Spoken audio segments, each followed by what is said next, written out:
जबलपुर एक छोटा सा गांव है जहाँ के लोग साधारण जीवन बिताते थे। वहीं एक छोटा सा घर जहाँ शीला नाम की एक महिला अपने 2 बच्चों और पति के साथ अपना साधारण जीवन बिताती थी। शीला का पति अक्सर बीमार रहता था, पर शीला बहुत ही समझदार और ईमानदार महिला थी। शीला अपने छोटे से परिवार में बहुत खुश थी। अब वह अपने घर के काम के साथ साथ खेतों में भी काम करती थी। बच्चों, तुम अपने पिताजी का ख्याल रखना, मैं तब तक खेतों से काम करके आती हूँ। और इस तरह शीला अपने खेतों में काम करने के लिए चली जाती है। शीला बहुत ही मेहनती औरत है।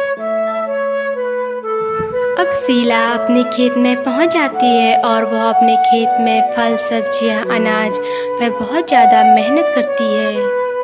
वह उन्हीं अनाज को बेचकर अपना घर का खर्चा चलाती है, जिस कारण शीला के पूरे गांव में मेहनत की और चर्चाएं होती हैं। अब सुशीला अपने घर को चली जाती है। थकी हारी जब शीला अपने घर में आती है तो वह चाय पीने लगती है। बच्चों, तुम खाना खाओ, तुम्हें भूख लग गई होगी। इसी तरह उनका परिवार खुश था। एक बार उस गांव में एक बहुत बड़ा संकट आया। गांव का जो तालाब था वह धीरे धीरे सूखने लगा था, जिसमें गांव वालों ने चिंता जताई कि अगर पानी नहीं मिला तो हमारी फसलें बर्बाद हो जाएंगी और भूखमरी का संकट खड़ा हो जाएगा। लेकिन कोई ठोस कदम उठाने के लिए तैयार ही नहीं हो रहा था। शीला ने सोचा अब तो कुछ करना ही होगा। शीला ने सभी गांववासियों को एक जगह एकत्र होने के लिए कहा। अब सभी गांव वाले एक जगह एकत्र हो गए और शीला ने तालाब को पुनर्जीवित करने के लिए एक सुझाव दिया।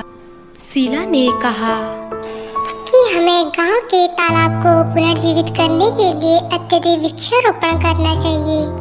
और शीला के इतना कहने पर ही गांव के पुरुषों ने शीला के प्रश्न का उत्तर दिया।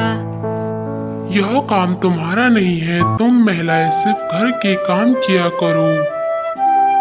शीला दुखी मन से अपने घर को वापस चली गई। इतना सब सुनकर शीला को बहुत ही ज्यादा दुख हुआ, पर शीला ने हिम्मत नहीं हारी। फिर शीला अपने बच्चों को लेकर खेत की ओर चली गई। उसने अपने बच्चों को खेत में काम करने की प्रेरणा दी। उसने कहा कि मेहनत ही सब कुछ है। शीला ने अपनी मेहनत के बल पर सभी महिलाओं को संगठित किया और सुझाव दिया कि हमें सभी परम मित्रों, सभी महिलाओं को मिलकर पानी को खोजने का निर्णय लेना चाहिए। सभी महिलाओं और बच्चों ने तालाब के चारों ओर साफ सफाई का काम शुरू कर दिया और पानी को सिंचित करने के उपाय ढूंढने लगे। अब महिलाएं और बच्चे प्रतिदिन सुबह उठकर अपने काम पर चले जाते थे।